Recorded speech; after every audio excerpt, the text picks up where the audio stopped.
You are the body of the Anointed One, as well as individual parts. Collectively, the body. Individually, just part of the body. So, for those who have been baptized into the body by the Spirit, we are just one. But we have many parts, like the ordinary body. And every part of the body is important. Whether it's the foot, the eye, so important that we cannot say to anyone, I don't need you. Isn't that amazing? We can't say to any one of us, even if it is a small group, I don't need you. Each one of us can say, I need you, to the other. So God composed the body, even if it's a little body of a small group of people. We're part of the wider body. And he gave greater honor to those parts which are lacking, so that there wouldn't be any division in the body, but that all the parts would look after each other in the same way. We are to look after each other spiritually. We are to think of each other spiritually. We are to bless each other spiritually. I'd like to read this bit.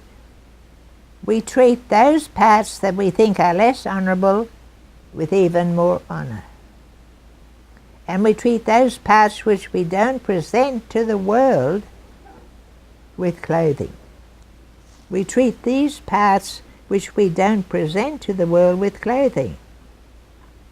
Yet we don't need to do this with those parts that we do present to the world.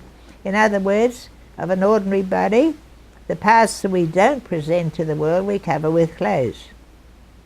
But in this spiritual body, we don't need to cover anything.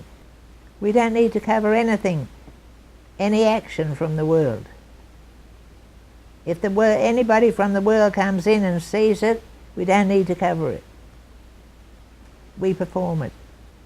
The old Pentecostals would shut the doors and close the windows because of the persecution from outsiders.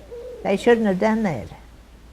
The old Pentecostals were too cautious of offending the Baptists, for instance, that they covered themselves. We should have presented ourselves to the world. So, in verse 27, you are the body of the Anointed One. You are the body of the Anointed One. You are the body of the Anointed One, as well as individual parts. Collectively, the body. Individually, just part of the body. Collectively, we are not part of the body. Collectively, we are the body. Individually, we are not the body. Individually, we're part of the body. Now, it says in verse 28, God has set up the following in the assembly. First apostles, second prophets, third teachers, then miracles, then spiritual gifts of instant divine healings, revealed knowledge, guidance, supernaturally given languages of different races. Knowledge is a grasping with the senses, with the mind, perception, apprehension.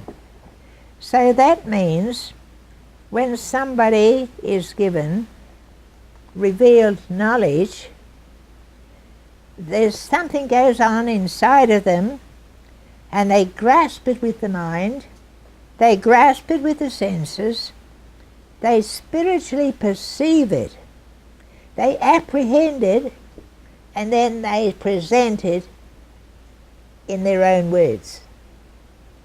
It's not a prophecy. They present it in their own words. ask for guidance. So most people think that miracles are the most important. No, the apostles are. Where are the apostles? They're in the body. There's some part of the body all over the world where there's an apostle. Then after that, in importance, prophets. Not those who give ordinary prophecies. It would be those with the ministry gift of Christ as a prophet, who not necessarily prophesies at some time, and certainly not all the time, of the future. Prophecy is for edification, exhortation and comfort in the King James Version. So he's an exhorter. I remember we used to have a man of God in our Assembly of God church in Brisbane, Brother Tom Conwell. He was an exhorter. He couldn't preach, but he'd get up and he'd exhort in the words he said. Now that's the ministry gift of Christ, and that's what it's speaking about here. Then it goes on to say, everyone isn't an apostle, everyone isn't a prophet, everyone isn't a teacher, everyone doesn't do miracles, everyone doesn't have spiritual gifts of instant divine healings, everyone doesn't speak in supernaturally given languages, everyone doesn't interpret. Strive after the greater gifts. So most people think that miracles are the most important. No, the apostles are. Where are the apostles?